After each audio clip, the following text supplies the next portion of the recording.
Should I scoot up? Yeah. Yes, Yeah, we'll finish on 1 second here.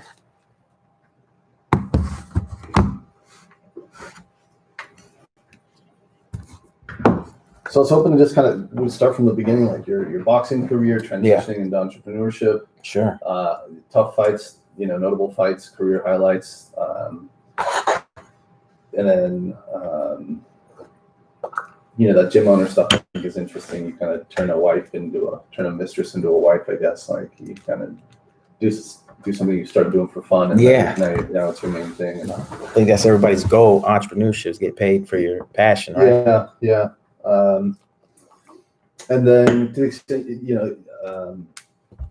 if you want, we can touch on what's going on right now and how that affects business owners and gym owners. Sure. And steer clear. I don't know, just to what extent you're comfortable with talking about what's going on. Okay. And then anything else you want to bring up or get off your chest or whatever. Sure. Cool. Okay. So, you look good. That's camera number 3.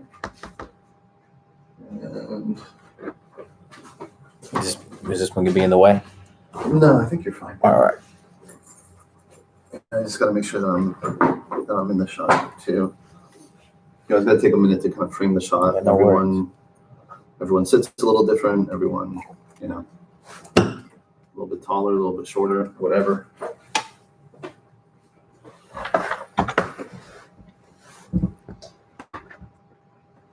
So if you could scooch down more like towards the end here. Towards the mic. Yeah. That'll get us both in the shot, and I'll scoot this in. I'll scoot the camera back too. But yeah, I do it out of the house. I like doing it out of the house because then it's as simple to set up as possible. Yeah, convenient, right? It's convenient. I can just I can just kind of get it going with the not quite the turn of a button, but pretty convenient.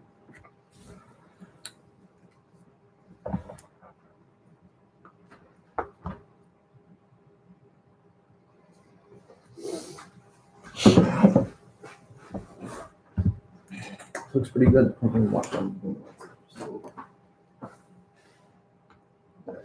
All right, let's get going.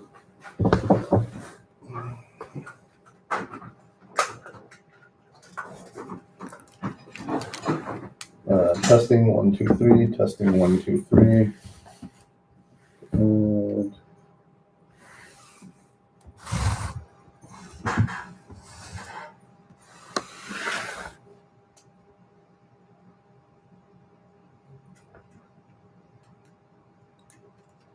let me find some music here. I'll bring this in.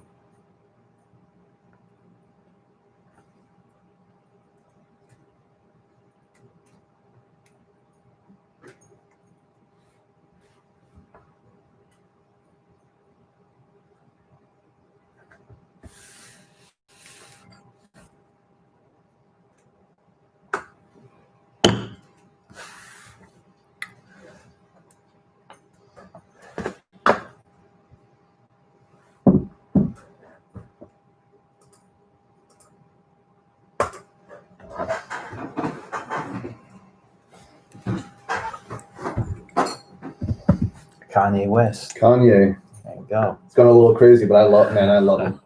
In 3, 2, 1. Thank you for joining us. It's another episode of Jabron's Place. I am here with the one and only Flawless Brandon Gonzalez. Is it Flawless Brandon Gonzalez? Brandon Flawless Gonzalez? Brandon Flawless Gonzalez works for me. Yeah. That's when you were boxing. That's right. Your Pretty Boy Floyd. That was your name.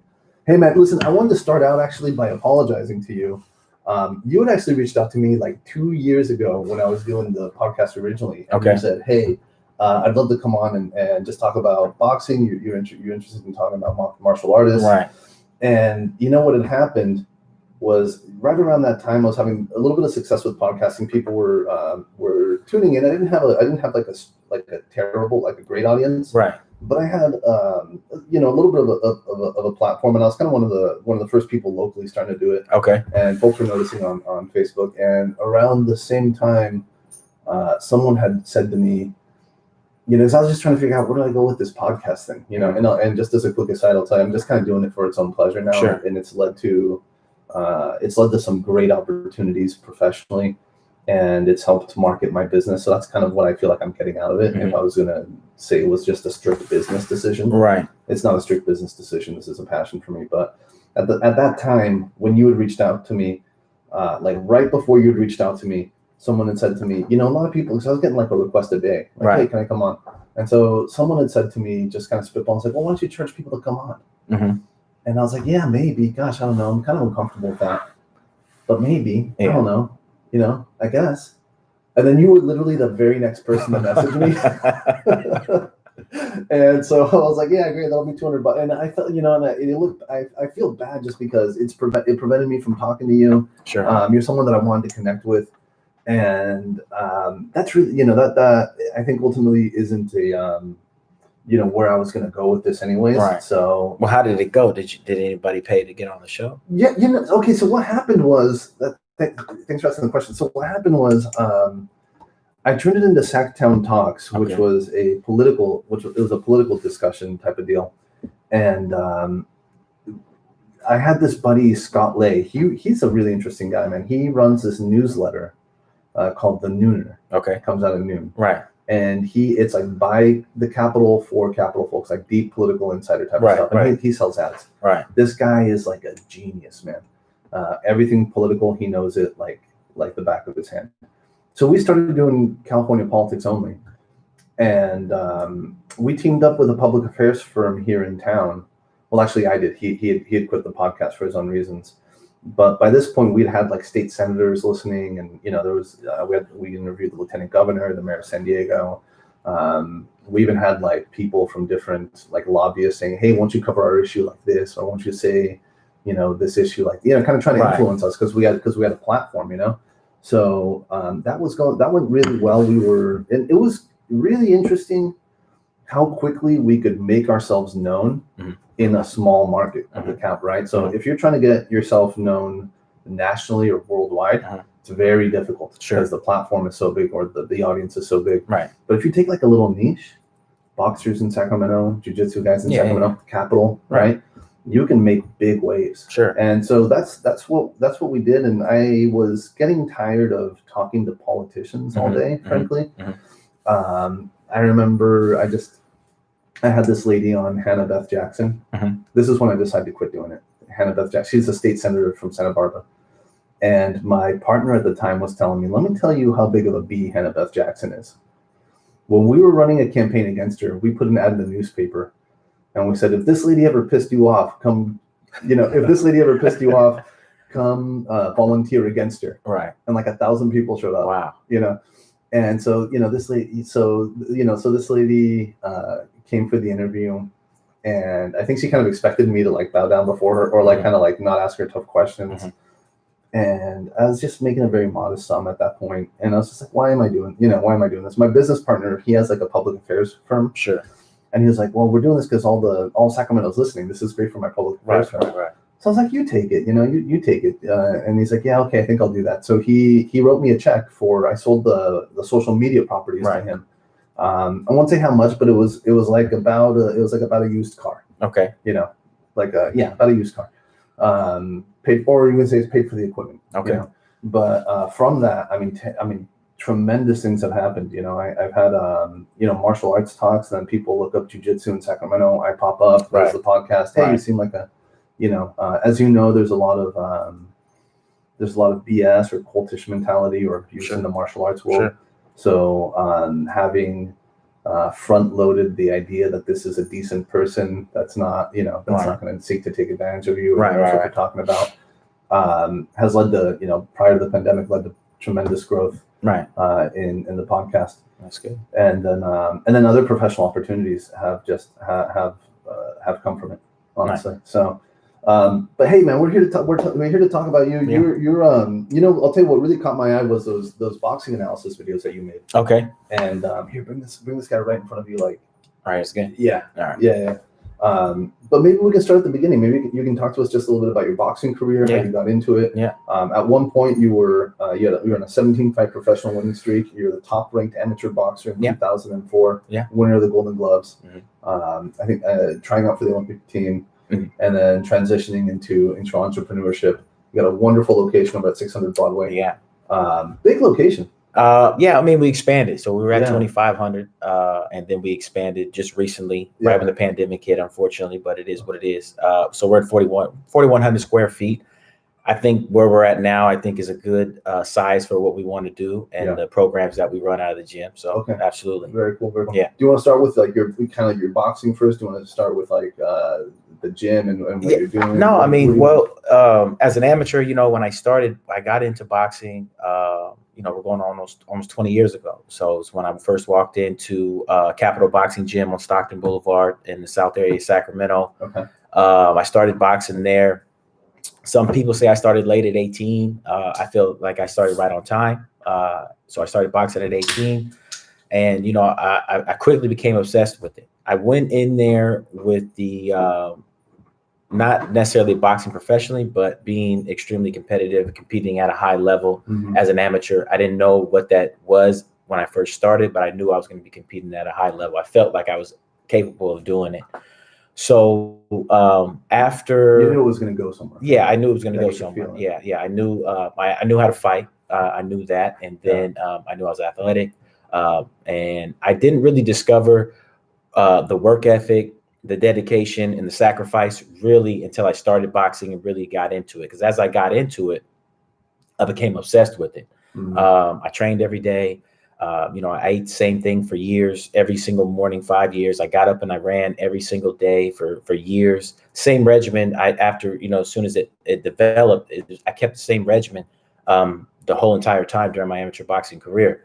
I didn't go out. I didn't party. What'd you eat in the morning? I trained. So it was oatmeal and egg whites. That's it. For years. That's it. And I didn't add, and eventually I stopped adding things to my oatmeal, so it was just plain oatmeal. I didn't have any. The oatmeal got drier and drier. I didn't add milk. I didn't add fruit. I didn't add anything. It was just straight plain oatmeal and egg whites. And that's all I ate for years. Running every day, and like I said, I became obsessed with it. So when I wasn't training, I was watching film. I had VHSs on Muhammad Ali, Sugar Ray Leonard. I one way, whether it's through my coach or other coaches, I obtained. This was before YouTube was really big into the, you know, you could watch old school fights on there. So I had VHSs of all the old school fighters. You know, I watched film, you know, at least 4 or 5 hours a day. Yeah, and it's completely obsessed with it. So after a year of starting competing, you know, I was #1 in the country at light heavyweight. I was on the USA national team. So things kind of took off quick for me. And I credit that a lot to the dedication and the sacrifice that I put in early on.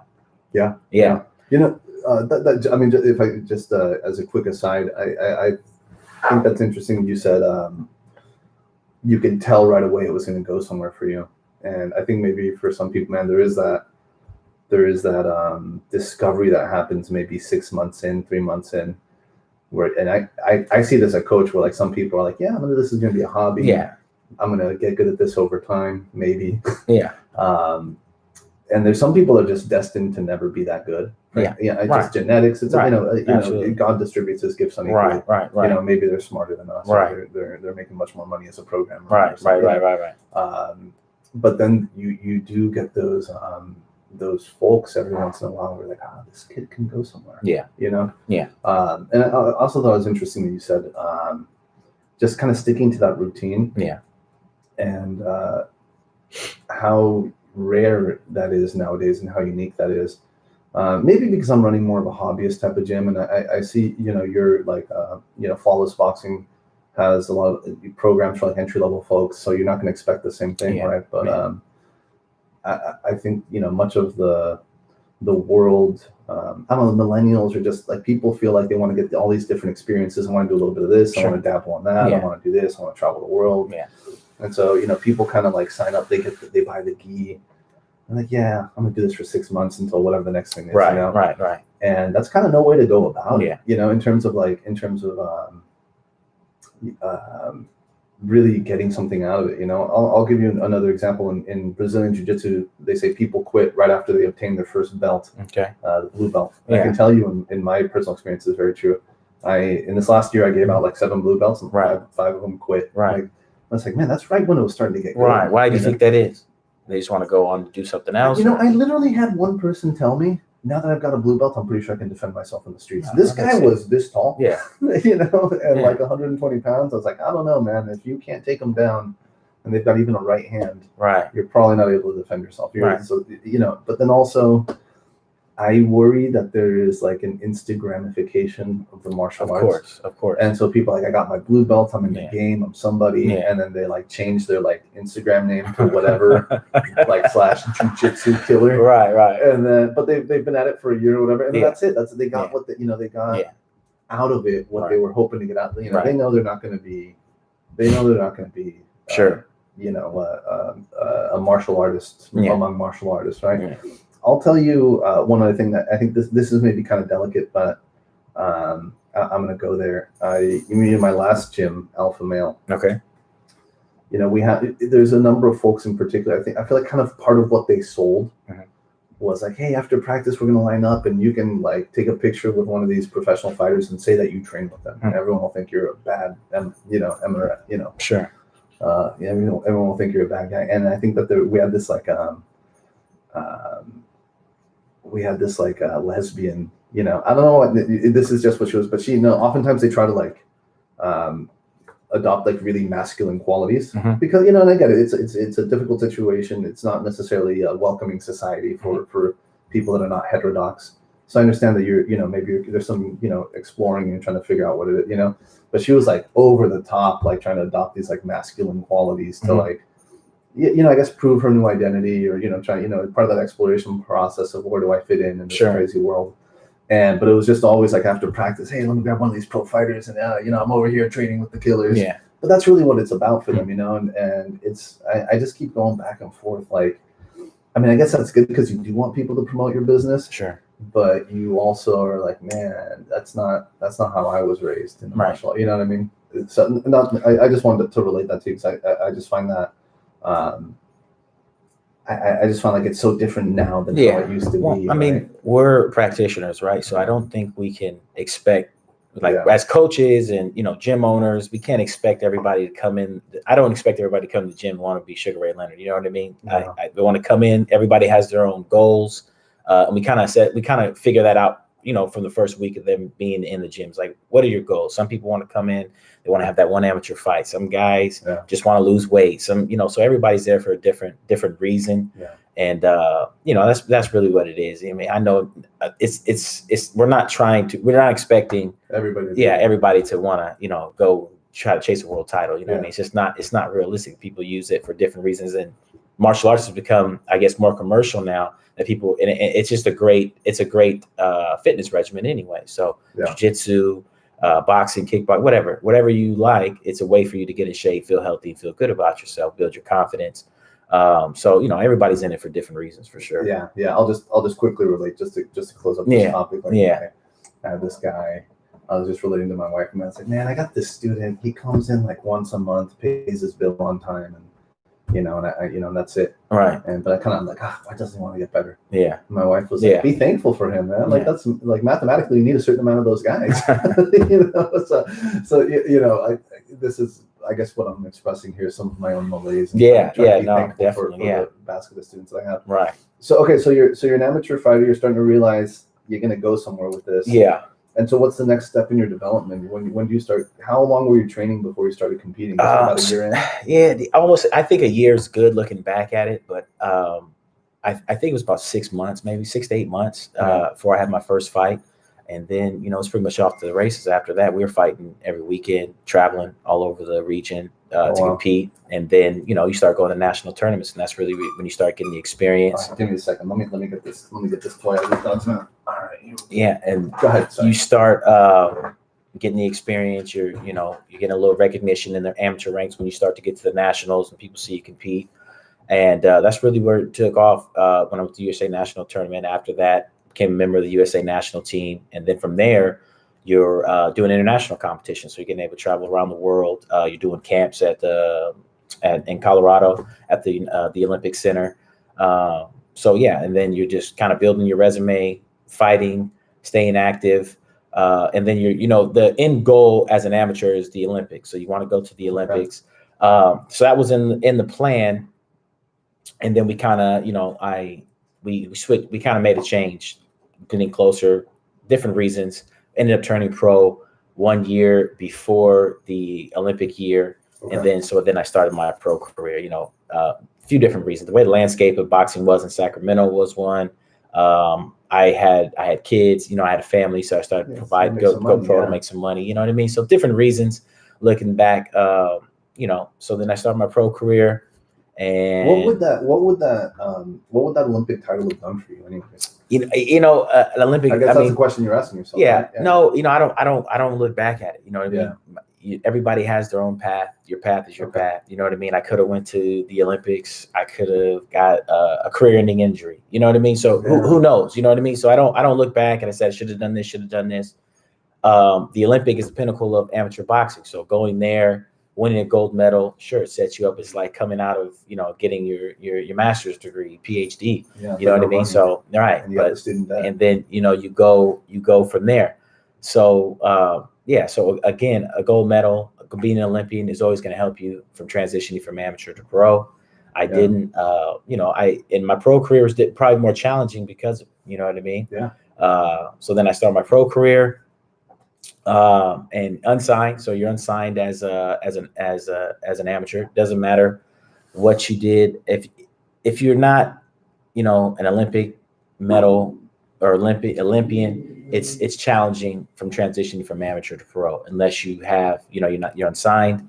So I started out there. Started fighting locally in Sacramento. Mm-hmm. Red Lion, all the local spots in front of 500 Red Lion people. Over on Truxell or whatever. It's gone now. The one that used to be with art right by the Arden Mall. Okay. Yeah, so I think it was a Red Lion there. Okay. They demolished it now, but I started fighting there. 500 people, pro debut. I don't know, $1,500, $2,000, I think. Yeah. And then I just started there, staying fighting for the local promoter. You fight for the local promoter. I think I had maybe like 5-6 fights locally.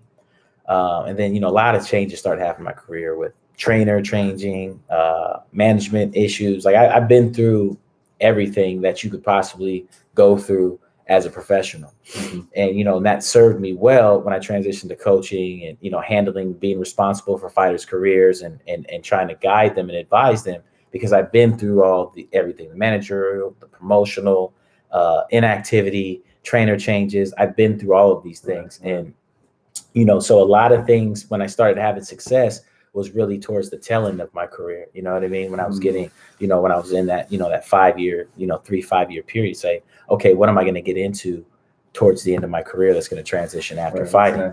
Right. So that's really when I started fighting, on TV, ESPN, Telefuturo, HBO, Showtime. That's when things really started taking off for me. So all that experience,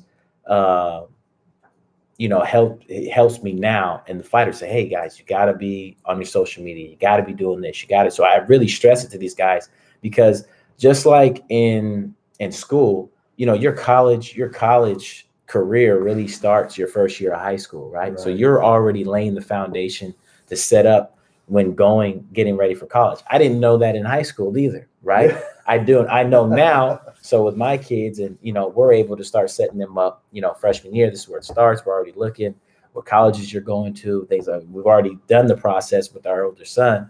He's he got full ride to Redlands University. He's a sophomore. He's doing well.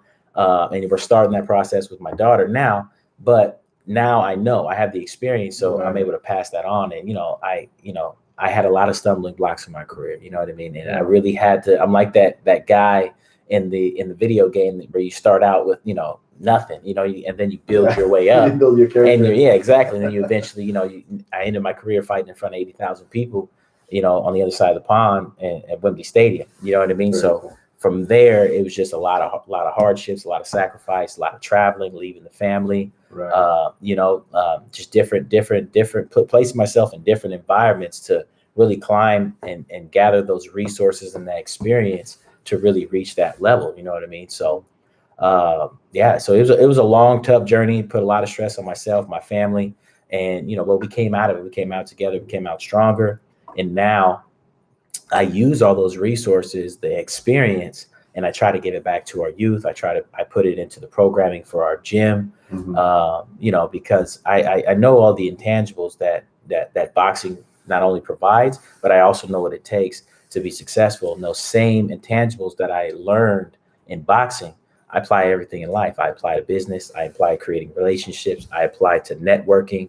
And so I try to give those to not only just the fighters, but also the members of our gym as well, to let them know that these things are going to help you outside of the gym, not just in boxing inside the ring, but at your job, at your school, or any goals that you're pursuing. So that's really what boxing has taught me. Yeah, it's really wild, like how much it can do for how much that discipline can do for you. Yeah.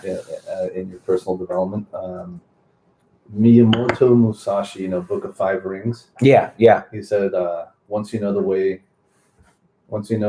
individually, you know the way broadly. Right. And once you know the way in any type of discipline, right, you can see it broadly in other things. Right. And I mean, that's the same thing with like wrestlers. They just take that championship mentality, and they just take and they say, all right, as hard as I worked at wrestling, I'm gonna work at real estate. Yeah. Or whatever the next hustle is. Right. Yeah. Exactly. I really think that's what like 99% of people are going to get out of it. Yeah. Aside from like the very clear health benefits. Sure. But I really think that's what most people are going to get out of it. Right. It's like, you know what? I didn't think that I could be a person that could spar 6 rounds. Right. I didn't think I could spar 6. I just never in my wildest dreams. Sure.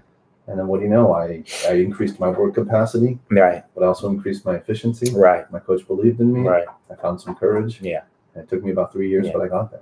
Yeah, and that was one of the biggest things that shocked me, and really why we started training adults. I already knew the benefits it was going to do with kids. Like I've seen kids gain confidence, besides the mental part of it, right? I've seen it in kids, but when I started to see it more in adults, that's when I'm like, oh, okay, we got something here. We can open this program for adults, because originally we just focused on youth. The whole idea before the gym even existed was strictly youth. I have a nonprofit. It's called Flows for Youth. So we established that, 2000. I want to say maybe 2000, maybe 2010. This was towards the end of my career. Say, okay, we're gonna have. Eventually, we wanted a gym, but we're gonna do programs for at-risk youth, teach them life skills through boxing, fitness, and nutrition. And that was the original plan of it. Maybe like at the Boys and Girls Club. Yeah, so what ended up happening was there was a gym, 19th and T. It's called Fitness Rehab. Okay. Sandra Augustin, big shout out to her. She had a gym there where she was doing all kinds of different. She was doing yoga. Hey, you tell the story. I'm gonna get you some water. She was doing CrossFit, all different types of functional training at her gym. And she had space in her yoga studio where she had extra room. So she offered me. She said, "Hey, would you be interested in training some people doing one-on-one boxing training? I have the room for it." And it was enough room inside of the gym, so I was like, "Well, we can work something out." Well, no, I said, well, instead of doing one-on-one training, we can create a situation to where we can do group training like you do with the with my gym. with your gym. She was super open to it. She said, yeah, sure. And so basically we would have a boxing program in this little studio. And it was a yoga studio. So she had TRX. She was doing a special kind of yoga with TRX straps. And so we had the vacant space. It was open. Yeah, it was open. So yeah, I said we can hang some bags up. And we can do group training here. We can have like a little subspace situation. Yeah. And she said, yeah, that's cool. You can do it. Just let my members come to your gym too. I said, no problem. So we started rolling like that. Her people had an extra option of a different way of fitness. So they would come over, and then we started building our own clientele there.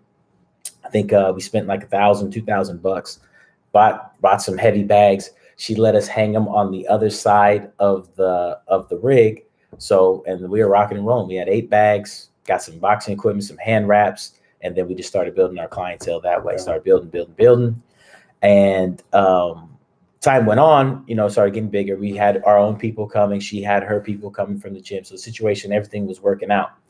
So they went to the owner was selling that building.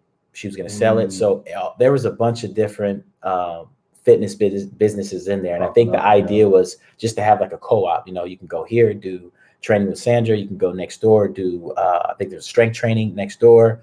And so you had all these different things, and we were going to try to combine them, try to do like the whole facility was just a place where you could do different types of fitness.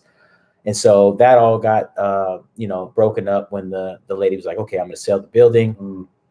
Everybody was going to have to go their own separate ways. So 19th and T, that's like right on the other side of the tracks of Step 1. Yes. Yeah. So we were right there. Good location, right in the neighborhood. They built all those apartments right next door. We were leaving as that was, they were building those. So she goes and finds her own spot. She's over there on D Street now, North D. Okay. And then we found the 600 Broadway location. So originally it was 2,500 square feet. Again, we took all the equipment that we had, loaded up in there. There's a bunch of hand-me-down equipment, some hand-me-down mats, nothing new. We hadn't had anything new for years in there. We set up shop, started there. I think we were there for almost 4 years. And we built our clientele up there enough. When I first moved in the building, we were in Suite B. There was Suite D, which was vacant. It was an old office, a bunch of stuff there. And I talked to the owners and said, hey, after we were in Suite B for a year, I said, what do you guys think about me eventually expanding into this location? They didn't really take it too seriously. They're like, we have offices in there. You have a gym. We don't really, we just built a bunch of office space in there. So it's cubicles, office doors. We don't want to do any of that. So it wasn't an option. So I said, okay. And I said, I'm eventually going to be in that building, just give it time. So time went on. The building was vacant. I think they had a couple tenants come in within the time. But eventually, we were ready to make that move. The building was still vacant. So I was like, we made the transition. Boom. So now we got new equipment, new boxing ring, everything new now, new flooring. Everything. We got some newer items in the old gym that we took over there, but for the most part, the new one is 4,100 square feet, new bags, boxing gym, flooring, everything. We have a weight equipment set up as well. But we designed it. We set it up to how we wanted it to. So that's where we are now. As soon as we made that move, bam, pandemic comes in. So now it's like we can't have a grand opening. There's no celebration of the new gym. We can't have anybody in there. So we started dealing with that, moved everything outdoor. The whole, everything you had to do when the gyms had to comply with the stay-at-home order and so that's kind of where we're at now. We closed down. They let us open back up, closed us back down. So, now it's the same again. We bring it back to the intangibles that I learned in boxing, adapting to your situation, to your environment. And that's kind of like where we're at now. You know what I mean? Just, doing the outdoor training, doing the virtual training and, just trying to maintain. So typically this is a time when gyms thrive, right? New year, new me. Right. People want to come in, try something new. We don't. And we also missed it back in the spring when, the other pandemic and they wanted us to close down. So typically we thrive during those months. And then, the holidays come around, people go on vacation, traveling. So, you kind of mild out during that time and then it re-ups again for the new year. Yeah. And then, you got 8 months, 7-8 months of, people coming in and coming into the gym. So definitely had to adapt. And, we were talking about the digital, the online tutorials and stuff. Yeah. And that's really when I saw that really transitioned into doing a lot of online content, with the virtual training, not only the virtual training, but we also have an on-demand platform to where you have pre-recorded and you can work out anytime, at your own time, as long as you have Wi-Fi. And then the tutorials have really, expanded the Flawless Boxing brand, internationally, so now, I'm able to have conversations with people all over the world just from those tutorials, whether it be through Instagram, Facebook, YouTube now too. So that really widens up your, the people that you're able to engage with, people you're able to communicate with and network with. Mm-hmm. So that's really what I've learned from the pandemic, really expanding, not to just think to be like, it's not like when I was boxing, I didn't want to be the best fighter in Sacramento. I want to be the best fighter in the world, right? And that's kind of the same mentality that I apply with the gym. Like I don't want to be give me a second here. The recording stopped for some reason. We'll start recording. Okay. Yeah, I don't want to be the best gym in Sacramento. You know, I want to reach people worldwide with the content. Not only because it's helpful, right? I was a world-class fighter at both levels. Right. As an amateur, #1 in the country, Professional. USA national team, #1 ranked in the world as a professional. And you know, I've worked with the best, not only in boxing, but you talk about sports. You talk about Victor Conte, Snack Brand, Strength and Nutrition, for recovery as well as conditioning. Virgil Hunter, one of the best boxers in boxing. Jeff Mayweather, the Mayweather Gym. Ray Woods, who's actually locally. I've had some of the best minds in sports, contribute to my development. So, and I share that, and now I'm able to share that with everybody worldwide versus just the people that walk into my gym. And that's really fulfilling to me. You know what I mean? With the youth. Let me back up here for a second. You mentioned earlier, and this is not off topic, but just kind of close to, man, it stopped recording again. Sorry, one of these connections is loose. One of these connections here is loose. Let me fix it so we can pick back up. Yeah, no worries. Here. Here, this is a loose connection. I'm so sorry. What do you get for I think we're good. All right. I should grab at this. Yeah, check that if you need to. Yeah. No, you're good. I'll just turn it so it stops ringing. But no, what were you saying? Oh, here we'll get going here in a second. Here, I think I just had the connections were Oh, sorry. were off. Good. Yeah, I'm good. Hey, so just to kind of back up one step, I thought this was interesting. I didn't stop you there, but you talked about in your professional, in your budding professional career. Yeah. Fighting these guys at the Red Lion or whatever. Right. In front of 500 people. Yeah. Those could be some of your hardest fights, man. I mean, I think people don't realize this. They see this in jiu-jitsu too. You go to these like small little regional tournaments, brown and black belt level. These guys are killers, man. Yeah. I mean, these guys you've never heard of with 200 Instagram followers. Yeah. They like eat dirt in the morning and are used to being poor. Yeah. They're just hard. They're just hardened, and this is like all that they're fighting for. Yeah. And they're unsigned too. Yeah. And only one of us is going to make, man, those are tough fights. I think a lot of people don't realize, like, you're unsigned, you have to kind of start that Zelda's quest from the very beginning. Sure. Whereas like if you're start with like Golden Boy or whatever, they're going to kind of foster you. Yeah. Make sure, they have all those it's so funny how much of life goes back to politics, right? Because these promoters are just like, oh dude, this recording's stopping again. I'm sorry, man. Do you have a minute I can try and let's see if we get it set up. So this has actually never happened before. I'm very sorry.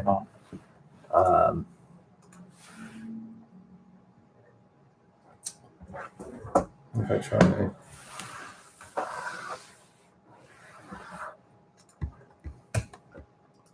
Let me save these videos and then restart the computer. And I think that'll help here. I don't know why the recording is stopping on me.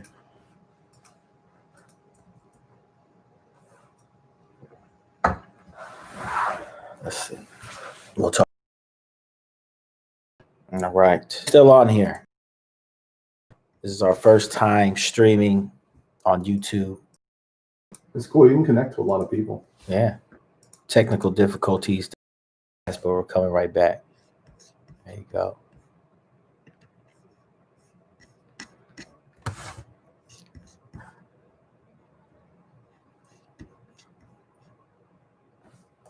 Mr. Stark, hello.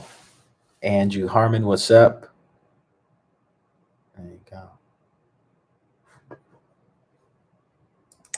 All right.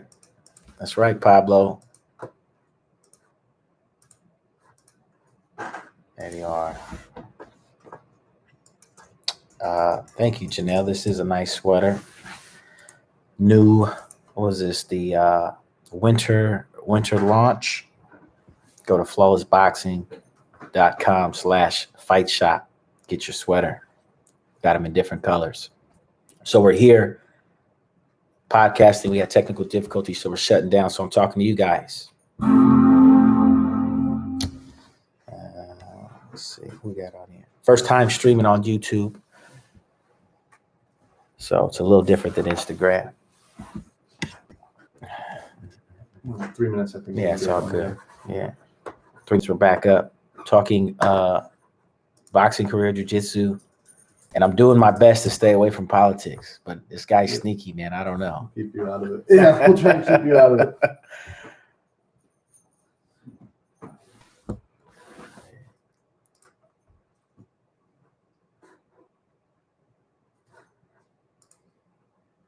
Yeah. Okay. Logan Paul or Floyd Mayweather? That's an easy one. I think Floyd wins that quite easily, depending on however Floyd wants to take the fight. If he wants to let it go, he'll let it go. If he wants to end it quick, I think he can end it pretty quick, and depending on how hard he's training for the fight. I heard he didn't do a lot of preparation for the Conor McGregor, but I heard he's training. We'll see. I don't think the weight is, but we'll see. But yeah, definitely Floyd Mayweather, depending on how long he wants to let the fight go. Okay, but I think we can come back to this. All right, let's do it. Apologize for that. Okay, and we're back. So before we connected, and I got a redundancy recording here, so we can even if this fails, we can record audio only. So I think we're in a good place here. No. Before we got forced off with the technical difficulties, we were just talking about the kind of like the difficulty and the hardness of that path. Yeah. When you're unsigned, right? Sure.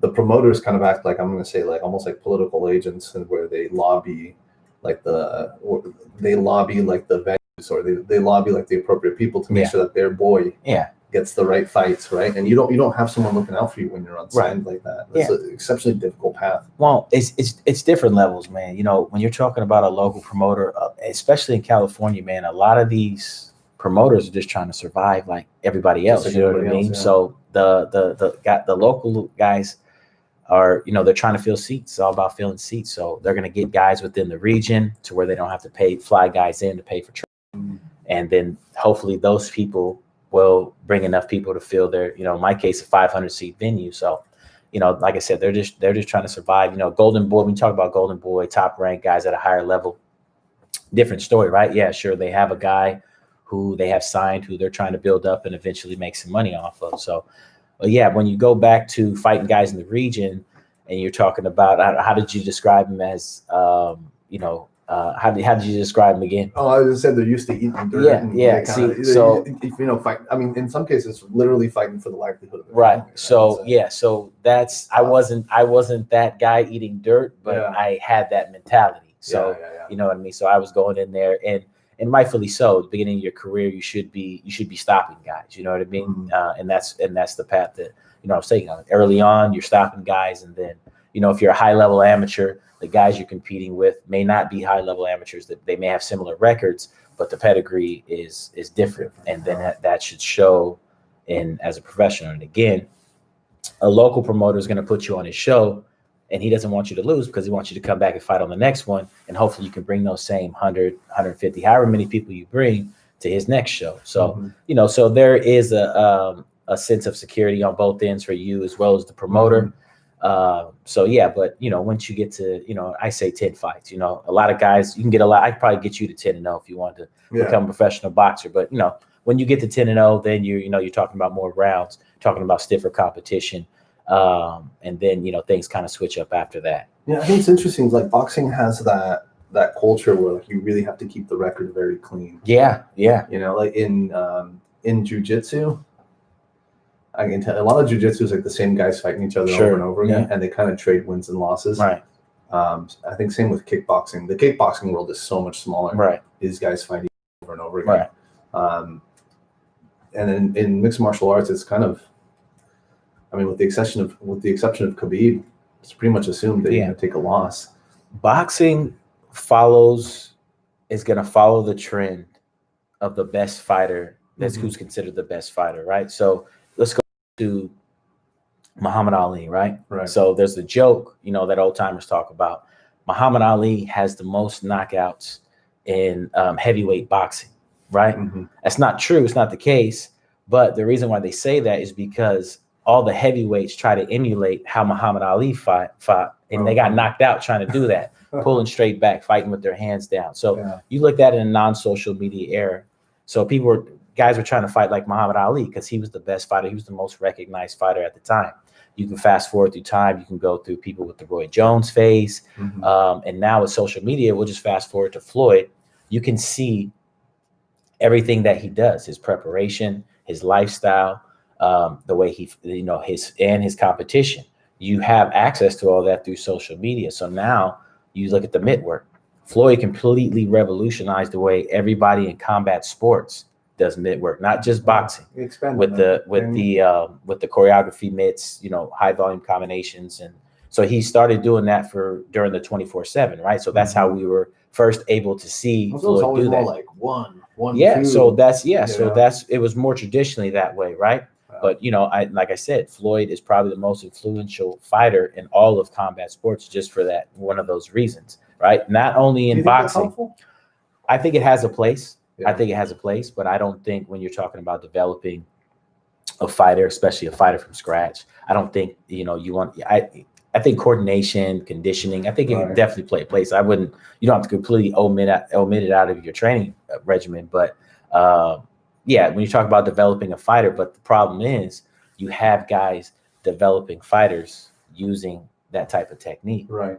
And so they think it's maybe more of a training tool and less of a showmanship. Like they lost the idea of what it's actually for. And that's where we have to dissect what made Floyd successful was, you know, his showmanship, that, you know, what he advertises, right? So even if that's not necessarily how Floyd prepares for a fight, that's what we have access to see. So we're gonna think that this is how the best fighter in the world prepares for a fight. So now you have coaches, you have fighters that want to mimic that.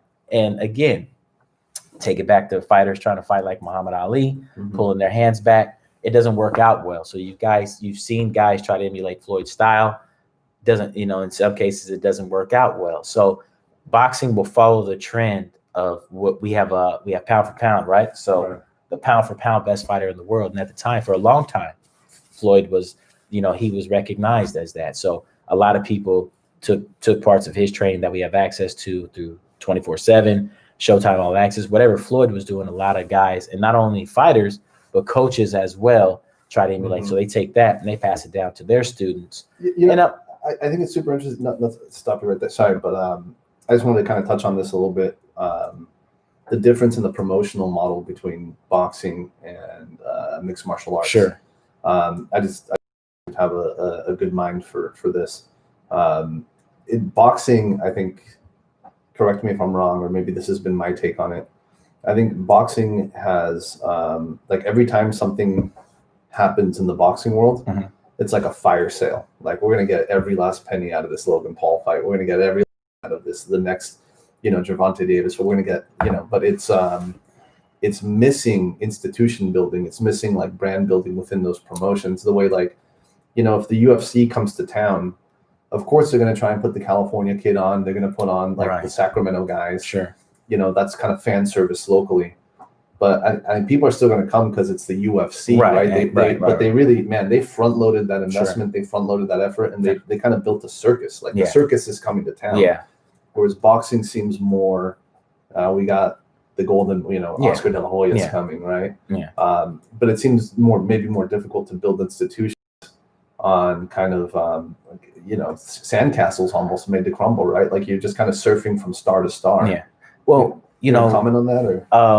The UFC kind of almost has a monopoly on mixed martial arts, right? Yeah. So you have other, I'm a specialist in boxing. I'm a casual UFC fan, right? So I'm a casual MMA fan.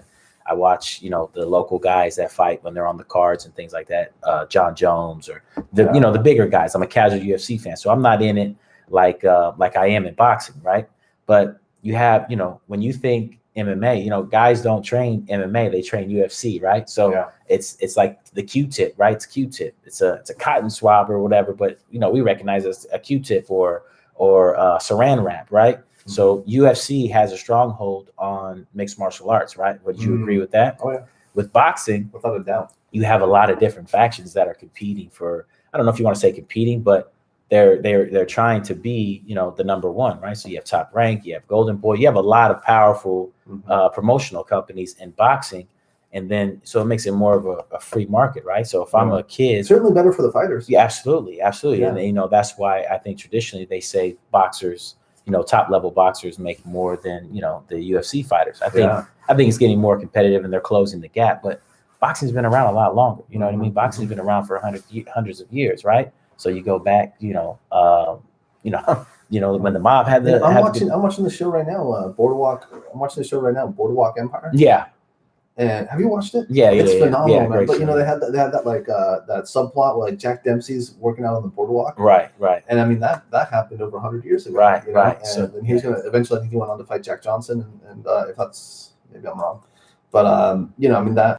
Around for at least 150 years. So obviously the financials. Jack Dempsey was post Jack Johnson. Yeah, okay. I don't think they fought each other. Okay. I could be wrong, but I'm almost sure they didn't fight each other. But also, your boxing history. Yeah, well, I go back, but I dabble in that era. The Great Depression era. Jack Johnson, of course, 1905, I think, heavyweight champion. Then I think Dempsey came on a little bit later. So what are we talking about? Although you just have the fighters have more of an option, right? So if I'm an Olympian coming out of the amateurs, it's a bidding war, right? So I can talk to this promoter over here. This promoter's offering me this. And you kind of the UFC. Everybody's trying to get to the UFC. You know what I mean? Like all the MMA fighters. I think that's the World Series of MMA is competing in the UFC. So it breaks my heart. I watch some of these guys in the UFC. And you look them up on Instagram, 11,000 followers or whatever. Yeah. I mean, it's really wild when you kind of step back and have an appreciation for what these different platforms can do for you. Right. I follow like a portfolio of folks that are in the NXT leagues. Okay. NXT is the minimum threshold of Instagram followers. Like minor leagues in the WWE is like 500,000. Yeah. Like that platform is just so, but it's because it had all those TV contracts. Right. It's just wild. Even now people are getting away from TV, but they still stay engaged, right? And obviously the nature of that platform is they're going to make their star shine, and they're going to make their bad guys be really bad. So obviously they're going to kind of inflame and polarize, and you're going to feel more of a clear emotion. Right. Sumo, stop that. Sorry. But then you see some of these UFC fighters. And especially some of these local guys, like, man, you've been killing yourself for 10 years. You got 11,000. And I'm not sure the UFC really cares about, like necessarily helping every single one of their fighters, reach the heights or transition to their next career. I'm sure there's certainly a depth chart, Yeah. I always thought that was interesting with fighters. No matter what you do, you probably have to have a second career. Yeah, I mean, I don't know. I think again, everybody's path is different, but you just never know. Fighting is such.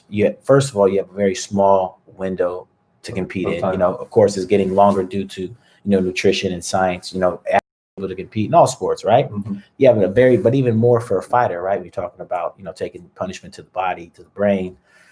Your window is very small already. You talk about the whole course of your life. So.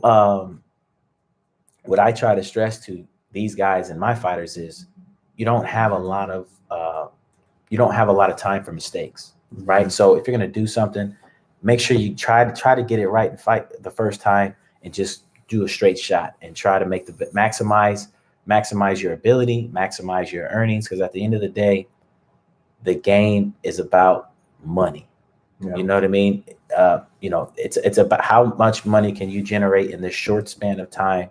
And, like I agree, a lot of people don't agree, but with Floyd, he said, legacy doesn't pay bills. You know what I mean? Yeah. And, I think he's living proof of that. Like, you want to maximize your earning out of your craft. You're right. So you dedicate that maximize earnings, minimize damage. Yeah. And try to get out, man. And that's really, really the name of the game. That's how the promoters are thinking about it. They're thinking about maximizing their earning, right?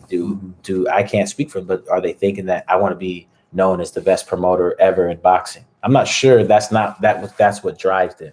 The success, I think the competition drives them, but at the end of the day, it's the money, right? Yeah. It's about the money. I really thank you for saying that. I really worry. I think some folks, again, I'm going to go back to MMA, but just some of the folks that I've seen, getting ready to come up through the ranks. Yeah.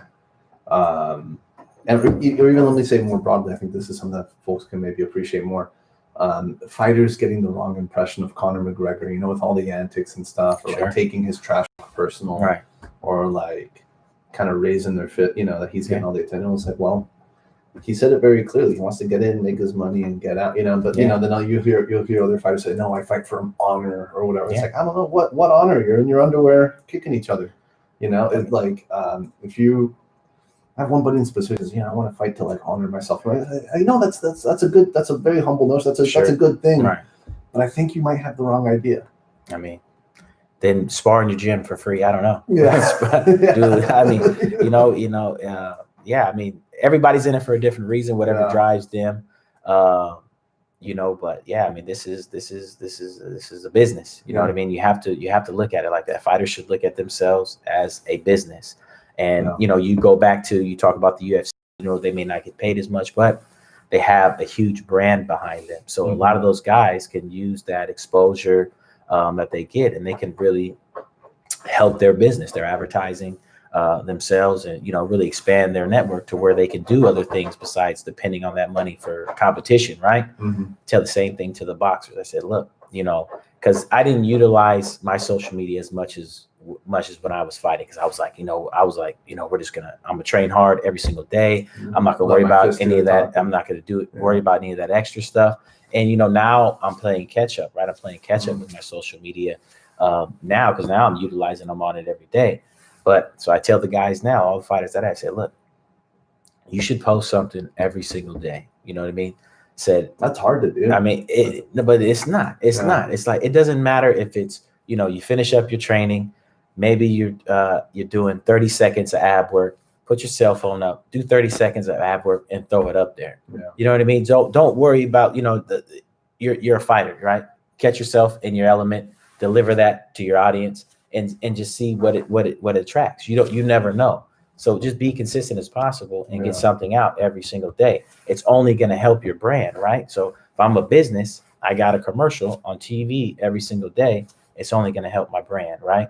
Same thing with fighters. Advertise as much as you can, network as much as you can, but dedicate that 1% of your day to training. You know what I mean? But at the end of your training, beginning of your training, throw something up there. For example, we got a kid at the gym, Kevin Montana, top amateur.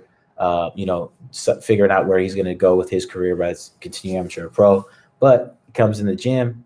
He works. He's one of the hardest workers, shows up every day, but he'll carve out a little bit of time to shoot him on the double end bag, shoot him on the heavy bag, shoot him shadow boxing, and then he'll throw it up on social media. Yeah. You know what I mean? And that's the idea. I'm not saying, make it your life. Make it now. Like, I dedicate full time to when I go in there, say, okay, I'm going to shoot some tutorials, right? But take 30, 45 seconds, 5 minutes, throw it up. Maybe you get 4 or 5 videos, and you got something to post every day, because that's marketing for your brand, right? Yeah.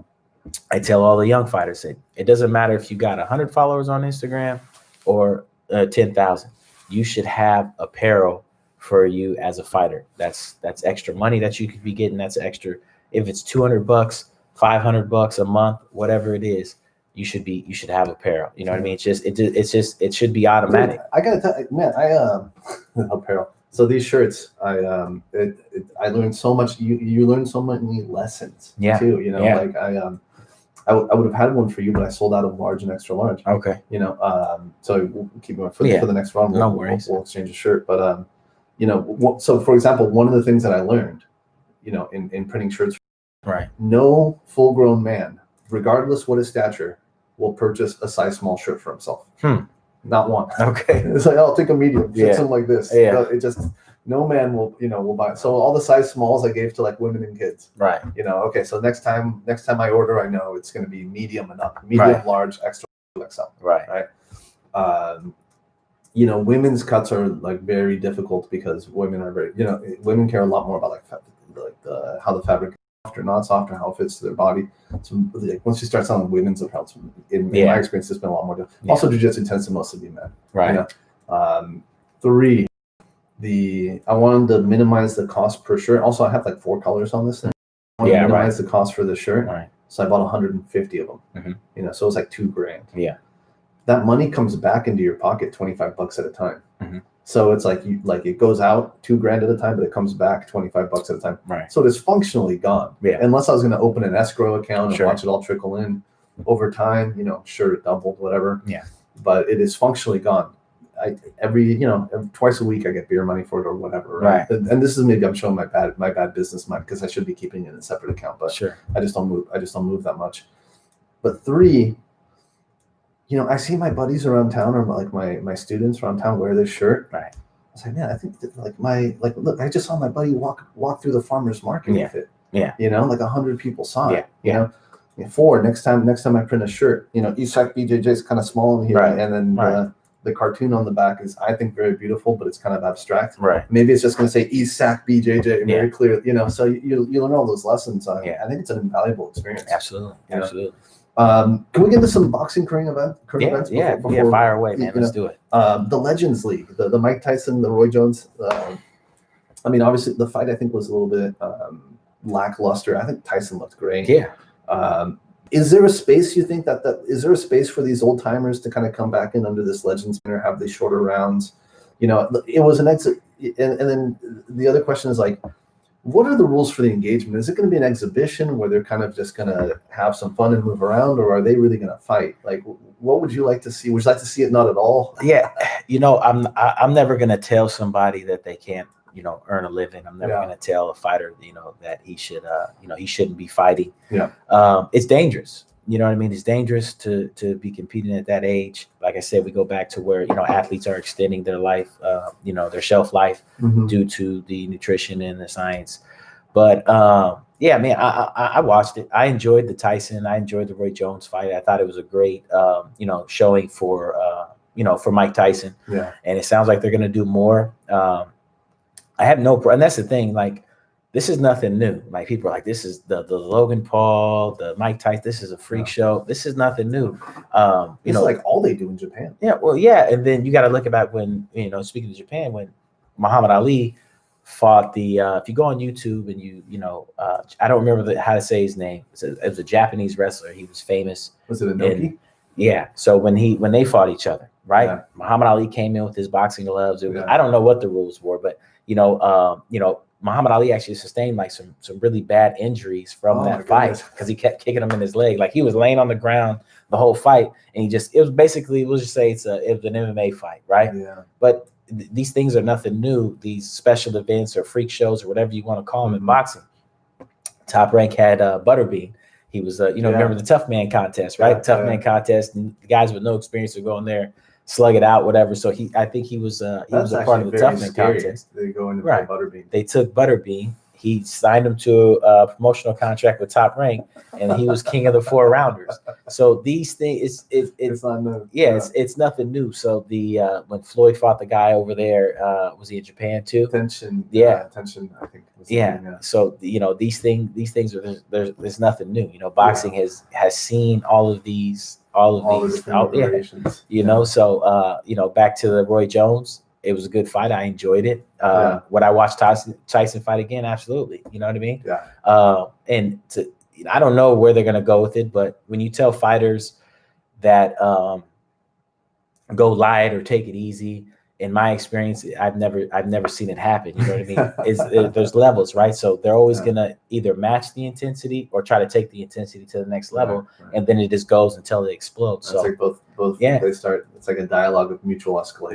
Right. So I think with proper matchmaking, and I think you can have good 4, 6, 8 rounds, maybe. I don't know, but I enjoyed it, man. I watched it. So I'm gonna say Logan Paul's probably in over his head with Floyd Mayweather. That's okay. He's gonna get paid. He's gonna represent himself well, hopefully. Yeah. Bring his YouTube audience to boxing, right? I mean, I really don't think it's a.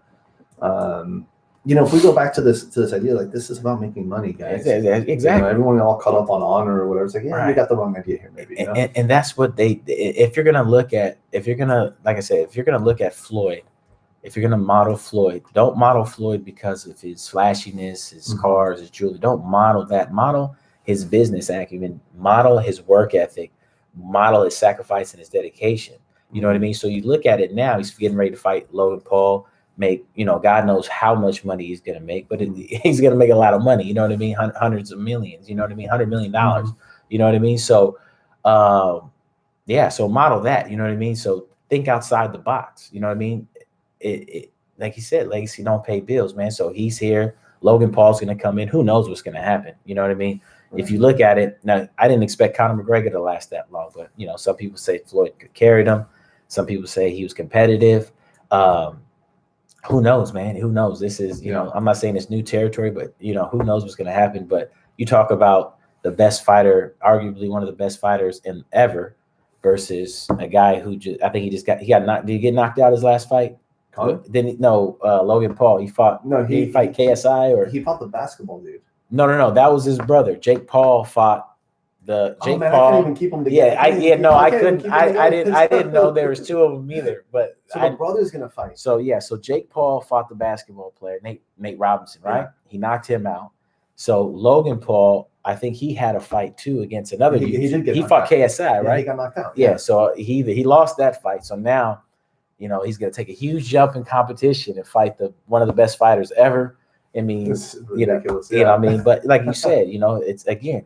Take the part of what they're doing, right? They're taking Logan Paul's 20 million YouTube subscribers who probably don't really watch boxing. They know they probably know who Floyd is, but they don't know anybody else in the boxing world. But those, a fraction or a percentage of them are going to tune in and buy that pay-per-view.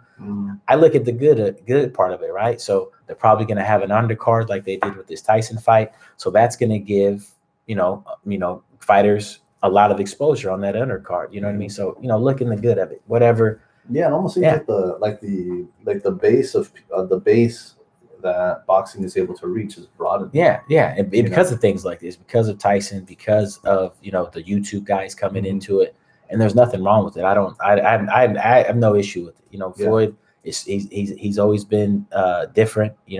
He's always understood. Expanding his market, right? He went to Dancing with the Stars. He did the wrestling. All those things are garnering not only new fans for him, but new fans for the sport as well. Right. So I don't understand why people are why people are against it. It makes no sense to me. I think it's smart. I think it's a good move, not only for Floyd and Logan and everybody else involved, but just boxing in general, right? It's going to bring more people to the sport. I mean, what you decide to do with that audience is completely up to you. You take it back to you take it back to the fighter as an individual. You know what I mean? What do you do with your audience, and how do you turn that into making money, or watching you fight, or whatever? That's your decision. But Floyd is giving the sport that audience, along with making a ton of money. Sure. Let me throw some big names at you, and you can just give me some reactions. Sure. And tell me what you think is next one. Tyson Fury. Is he going to have that third fight? I don't know. I think that really depends on what Deontay Wilder wants to do. You know what I mean? I would like to see him fight Anthony Joshua. I'd like to see him go in that direction. Of course, I want to see the third fight with Deontay Wilder. But yeah, I'm all for seeing something different. Okay. Andy Destroyer, Ramirez. Big Mexican. Ruiz. Yeah, Andy Ruiz. Man, I'm the worst. You know, he kind of came into that last fight, like really bloated, kind of big, out of condition. It looks like he's skinny again. Does he have like a resurgence in his career, or is he kind of? I think so. I think, you know, you learned a lesson. He obviously did something to get to that top level. You know, so he understands that. But again, when you talk about boxing, you got or martial arts in general, discipline, right? Right. Discipline. This doesn't look like going to the gym every day.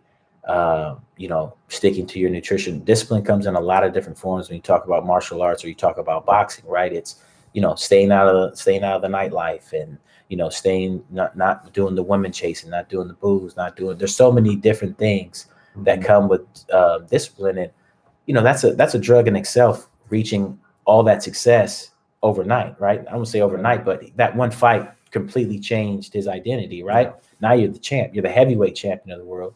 You're the first Mexican heavyweight champion of the world. Right. That comes with so much different responsibilities and distractions that, you know, me and you probably couldn't imagine, right? And it's just that being, you know, people say that the heavyweight champion is the biggest championship in all sports, right? So, you know, so he fell victim to that. You know what I mean? So he fell victim to that. Probably got a little. He wasn't as disciplined as he was as the contender, right? So typical story, right? Guy, the challenger, he struggles. He reaches to become a contender. Then he's the champion. He becomes, you know, he slips up a little bit. So, you know, I think the rematch came in out of shape. I guess he wasn't training as much as he should have been. You know, so I think that humbled, right? So now I think that you're going to see a resurgence. It looks like, you know, from what I see on social media, he's training hard. He's hungry. He's got the hunger back again. And on top of that, he's talented, right? He's talented. He can fight. So, you know, you gotta hold him in there. How he does against, you know, those big guys like Tyson Fury, maybe a Deontay Wilder. Bigger in stature. Yeah, I mean, it's tough. It's a heavy task, but we thought it was going to be a task against Anthony Joshua, and he got it done. So, you know, there's no question that he could possibly do it again. Is there you know, I just watched Canelo fight Caleb. Yeah. Is there anybody on your radar? Anybody on your radar in the next couple of years that can give Canelo a real challenge?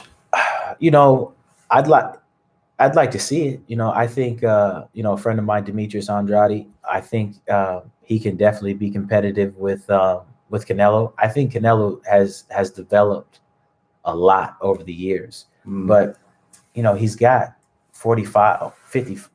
He got about 50 fights, right? Yeah. Turned pro when he's 15. He's had a lot of time to develop. You know what I mean? He's, you know, he wasn't thrown in stiff. They carried him. They developed him like you should. And he's had a lot of time, and he's gotten a lot better. He's good. And I think he's on top of his game right now for sure. Got it. But again, there's guys in there that can be competitive with him. Whether they can beat him, that's why we want to see the fights. But throw him in there with the Charlo brother. Throw him in there with Demetrius Andrade. You know, let's see the fights. Okay. But he's in a position to where he can pick and choose. He can call the shots, right? Yeah. He's in a position. Outstanding performance against Callum Smith. I thought he would win the fight. I didn't think he would win in that fashion, but, you know, like I said, he's completely developed. And I think with Canelo, a lot of people say, well, you know, he's got so much better since he fought Floyd. He learned so much from, you know, going 12 rounds with Floyd Mayweather. Yeah, I'm sure he learned a lot from fighting Floyd. Absolutely, no question. But you're taking credit away from Team Canelo, right? He's, you know, they've developed him over the years to where he's at this point now. You know what I mean? You could see it in his fights. You know what I mean? He's a lot more confident. His defense has gotten better. His head movement, his awareness, his hand position. He's just at the top of his game right now. Yeah. So yeah, we should still see him with. They'll find somebody. Yeah. There's always somebody out there. There's always somebody. You know, you stick around long enough, somebody will catch up to you. But I definitely want to see him fight Demetrius Andrade. I'd like to see that fight, and, you know, even one of the Charlo brothers too. Okay. Yeah. You know, what I really saw with Canelo in the Callum fight, obviously I don't have the most educated eye for boxing, but it seemed to me like he was really understood when to start sitting down on his shots and really start ramping up the power. Yeah. You know, like those first 3-4 rounds, his defense, and then as the dialogue of the fight continued to express itself, he started sitting down on those punches Yeah. a little bit more. I was like, wow. I mean, and just by those last 2 rounds, he just had him totally Yeah. dismantled, you know? Yeah. The state of boxing in mixed martial arts. I know you don't follow MMA as closely, but this has been like a common refrain was like these MMA guys have no hands. You know, I would like to say, but when you're done like squeezing, did you ever wrestle? No. You clinch somebody like in like this or like in a tie clinch, Yeah. and then try to throw a punch afterwards. Your arms are full of blood, so it's very difficult. Okay. So I think that maybe leads to some of like in MMA contests, you see people almost like pushing their punches because they have no snap left. Yeah. You know what I mean? When you watch MMA, has the hands gotten better at all? Do you still feel like the hands are like in the Stone Age when it comes to mixed martial arts? You know, do you get any MMA guys come to Flawless? Not so much, man. You know, it's different. Yeah. You know, it's different, and I really try to stay away from to getting involved in it. You know what I mean? I think it has its place, but I think it's different. You know, credit to those guys. I don't know how they do it. Like I specifically tried to master one craft, hours and hours and hours, not only just watching film, but being a practitioner, like hours of just the footwork, the science of it, the angles, understanding range, timing. So many things go into one thing. And it's like I dedicated my life to it, trying to figure it out and trying to master it. These guys got 3 or 4 different disciplines a week that they have to focus on. And I'm like, I don't know how you guys do it. You know what I mean? And like I said, credit to them but I just, you go to one boxing coach and he's got his own philosophy, his own method of training.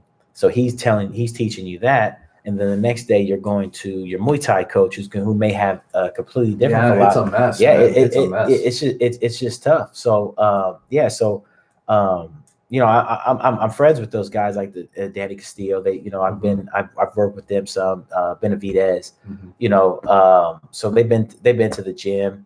But yeah, it's a tough, man. So I like focusing just on one thing, boxing, and and a lot of things change once you get involved with MMA because you're worrying about different weapons as well. You're worrying about the knees and the legs. That changes range. That changes timing. Yeah. So I think to go back to your question, they can box. Those guys can box. You know what I mean? They just don't dedicate the hours that I would put into it. Right. I used to box with Nick and Nate. They're competitive in sparring with just straight boxing. You know what I mean? So and you got guys like John Jones. I think you look at more striking than boxing, right? Got it. Look at it as striking. What kind of striker is he, right? So John Jones may not be a super good boxer, but he's a phenomenal striker, right? So he's able to put it all together: the hands, the elbows, the knees, the kicks. So when I look at MMA, I look at it as striking versus boxing, right? Because boxing is completely different, right? You can't, a lot of the MMA guys don't like to use like a jab to the body or even get low for the body shots because they got to worry about knees and kicks, right? Yeah. So it just changes. It changes the whole landscape when you talk about real estate, talk about timing, talk about range. It's a lot different than world-class boxing skills. You know what I mean? Yeah. Good fundamentals with understanding how to turn over your punch. Build. Those things are pretty much straight punches. I think are good for if I'm teaching an MMA fighter, I would just focus on real fundamental stuff because boxing I teach from the ground up, but it's like you're not even wearing shoes, man, when you fight. You know what I'm saying? So in your stance is going to be a little different. Yeah. So it's like if I'm trying to build you from the ground up, I'm teaching you shoulder width apart, staggered, toes pointing, at 12 o'clock, 1 o'clock, but then when you have to change that stance to protect for the kicks. Yeah, you change it all, right? So so I try to focus on strictly boxing. I can show you some things that will help you with your MMA, but I get fulfillment out of teaching boxing, right? Very cool. We have another coach in the gym, Angie. She knows kickboxing. She knows a little bit of Muay Thai and stuff like that. So if you want to learn that, I'll send you to her. But yeah, I try to be a specialist in my craft. That's very cool. Yeah. Very cool. Hey, last question before I get you out of here. Where can folks learn more about Flawless Boxing in the Sacramento area? Your website for. So we're at 600 Broadway, Sacramento Land Park area. Website is flawlessboxingfit.com. We're on Instagram, Flawless Boxing on Instagram. I have a personal page, like we talked about. I do a lot of tutorials. Flawless_Gonzalez on Instagram. And yeah, you can just Google Flawless Boxing, will pop up. We're all about progressing our member base in, of where they want to go. It doesn't matter if they want to just come in to lose weight, get in shape, or go on to be a professional boxer. We have a program or a path that we can draw out for you to get you where you want to go. And all of the things that I just named, the Instagram, the website, all those, the YouTube page, all those provide resources to where you can utilize to try to get to where you want to go. Cool. And you're doing virtual now too. Yeah, we got the virtual training that you can attend a live class. We have the on-demand to where you can train at your own time and pick it out. Yeah. So, very cool. Yeah. Hey, buddy, thanks for coming on. Yeah, no, thanks for having me, man. Awesome. I think that was good. Yeah, no, it was good. Thanks so much for bearing with me. Yeah, no worries. I stopped having people over here for like 6 months because of the pandemic. Yeah. So the little ring rust. Yeah, no, it's all good, man. Yeah, I'll put it up today. I'll put it up. I'll tag you and I'll send you the video.